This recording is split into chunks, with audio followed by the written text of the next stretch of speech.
critic once described the left hand of Francis Planté as a distant storm, then a hurricane, then thunder, then naturally a legion of devils coiling around dishevelled scales. This was not a complaint, this was praise. The critic was describing Planté's performance of Chopin's 8th Polonaise, and he was only just getting warmed up. The hands of the pianist, he said, began like sylphs brushing the ivory and ebony with azure feet. Then the left hand began to rumble. Then the piano seemed to light a firework on every vibrating string. And after all of this, the critic wondered why the audience had not leapt onto the stalls and the edges of the boxes to perform the dance macabre. Now, one does not often read reviews like that anymore. And perhaps, in the interests of public safety, that is just as well. This is The Musical Archeologist, forgotten ideas from music's past. I'm Craig Dabelstein. Today we return once more to Oscar Comettant's 1874 book, Francis Planté, Portrait musical à la plume, his musical portrait of the great French pianist Francis Planté. In the earlier episodes on Planté, we looked at the performer as poet, and the interpreter as servant of the dead. Today we turn to another figure in musical life, the critic. And not just any critic, the critic in raptures. Comettant's little book is almost overflowing with critical enthusiasm. It is not simply that he praises Planté, he gathers praise from everywhere. Le Soir, Journal des Débats, La Liberté, La Patrie, Le Français, L'Opinion Nationale, La France, Le Ménestrel, and many others.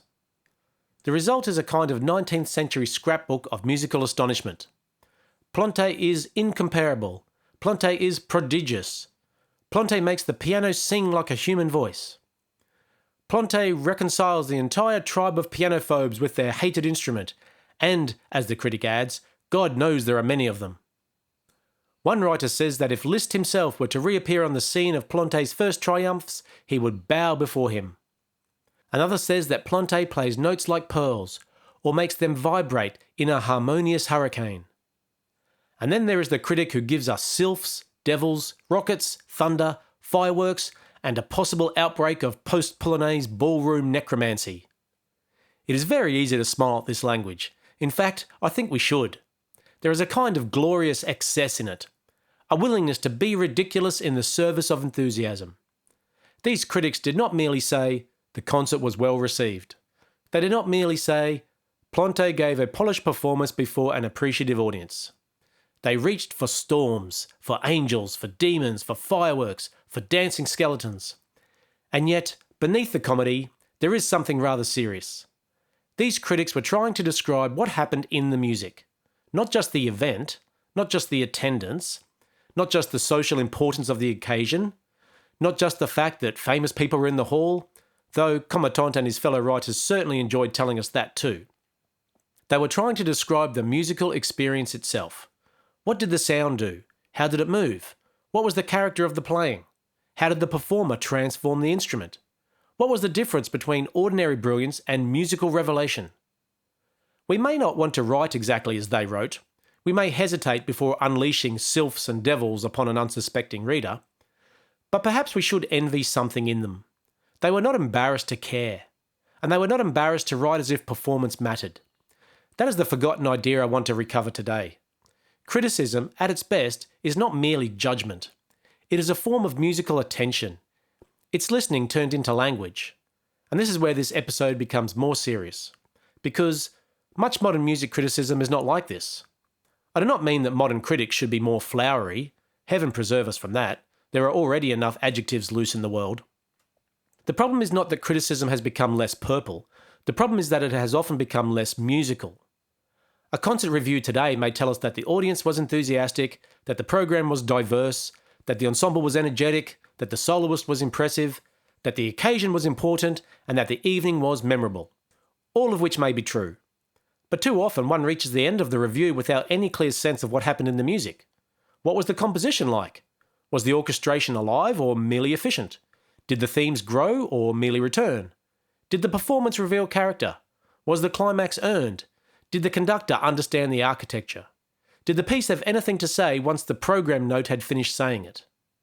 These are musical questions, and if criticism stops asking musical questions, it becomes publicity wearing a slightly intellectual hat. It may be kindly meant, it may help sell tickets, it may reassure donors, committees, presenters, schools, orchestras, festivals, and nervous artistic directors. But it no longer does the real work of criticism. Because criticism is not simply the act of saying whether something was good or bad, it's the act of listening carefully enough to make distinctions, and music lives by distinctions. One performance is not merely expressive. It may be tender, indulgent, noble, sentimental, urgent, restrained, theatrical, inward, architectural, or overwrought. One passage is not merely loud. It may be radiant, brutal, ceremonial, desperate, vulgar, triumphant, hollow, or magnificent. And one composition is not merely effective. It may be cleverly made, deeply imagined, merely convenient, emotionally necessary, brilliantly orchestrated, structurally weak, memorable, derivative, or full of promise not yet fulfilled. Good criticism gives us language for these differences. And when we lose that language, we lose more than reviews. We lose part of our musical intelligence. This is where Comettant's army of enthusiastic critics becomes more than comic entertainment. Yes, they sometimes write as if a pianist has summoned weather, spirits, fireworks, and several minor mythological incidents. But they are also doing something valuable. They're trying to be precise about intensity. They're trying to say that Planté's playing was not just fast, but alive. Not just delicate, but singing. Not just powerful, but controlled. Not just brilliant, but poetic. Not just impressive, but moving. And that matters, because good is one of the laziest words in musical life. A good concert, a good piece, a good performance, a good band, a good conductor, a good tone. Good is useful for sandwiches and umbrellas. It is not enough for art. Music asks for better words. Perhaps this is what we should envy in Comettant's critics. Not the purple language itself. Not necessarily the sylphs, devils, rockets, hurricanes, pearls, and dancing skeletons, though I admit I am fond of the dancing skeletons. What we might envy is their confidence that music was worth describing. They believe that a performance could alter the atmosphere of a room. They believe that touch, tone, phrasing, and character mattered enough to be argued about in public. They believe that the difference between mere virtuosity and poetic interpretation was worth naming. And they believe that the critic's task was not simply to report applause, but to translate listening into words. What a beautiful task, but a difficult one too. Anyone who has tried to describe a great performance knows the embarrassment of language. Music moves in ways that words cannot quite catch. The moment we write about sound, we are already translating from one world into another. Perhaps that is why the 19th-century critic reaches for metaphors so quickly. A storm, a voice, a prayer, a dance, a jewel, a flame, a troop of devils running up and down the keyboard. Metaphor is not always excess. Sometimes it is the only way language can admit that music has escaped it. Perhaps we do not need critics who are less passionate. Perhaps we need critics whose passion is better educated. Critics who can still be moved to rapture, but who know what moved them. Critics who can praise without flattery, object without malice, and remind us that music deserves something more serious than politeness. Because criticism, at its best, is not the enemy of music. It is one of the ways we prove that we are still listening. You've been listening to The Musical Archeologist, Forgotten Ideas from Music's Past. Written and presented by me, Craig Dabelstein. The music for this podcast was composed by Jeffrey Young. The Musical Archeologist is one of many projects from Maxime's Music, dedicated to recovering forgotten music, forgotten writings, and forgotten musical worlds. Thank you for listening.